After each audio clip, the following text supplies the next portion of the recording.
Good morning, সুপ্রভাত। সকল বন্ধুদের শুভকামনা দিয়ে এই ভিডিওটা আমি তোমাদের কাছে তুলে ধরছি। তোমরা দেখো প্লিজ।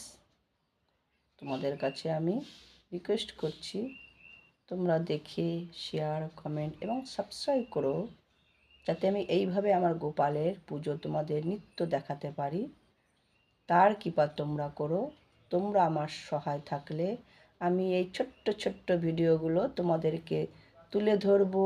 তাতে আমার মনে আনন্দ বাড়বে, আমার গোপালের প্রতি ভক্তি ভালোবাসা আরও বেড়ে যাবে, যাতে তোমাদেরকে এইভাবেই আমি আমার গোপালকে পুজো সুন্দর করে সাজিয়ে তোমাদেরকে দেখাতে পারি। রাধে রাধে, রাধে রাধে, জয় শ্রীমন্নারায়ণ নারায়ণ। এইগুলো, এই ফুলের মালা আমি গোপালকে নিজের হাতে তৈরি করে তাকে পরিধান করাই।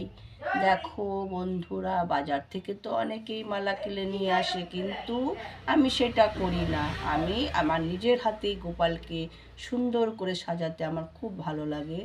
হ্যাঁ, কিন্তু আমি একে আরও সময় দিতে পারি, তাও আমার ম্যাক্সিমাম 1 ঘন্টা 1.5 ঘন্টা লেগে যায় পুজো। কারণ একে সুন্দর করে স্নান টান করিয়ে সাজিয়ে গুছিয়ে একটু সময় তো লাগে। সংসারে অনেক কাজ থাকে, সবই তো জানো। কেননা মানুষ তো ভগবানকে সময় খুবই কম দেয়। যারা ভগবান নিয়ে থাকে তারা সব সময় দিতে পারে, কিন্তু সংসারের মধ্যে নানান কাজের মধ্যে, ব্যস্ততার মধ্যে যেটুকু পারি তাকে খুশিতে রাখার চেষ্টা করি। রাধে রাধে।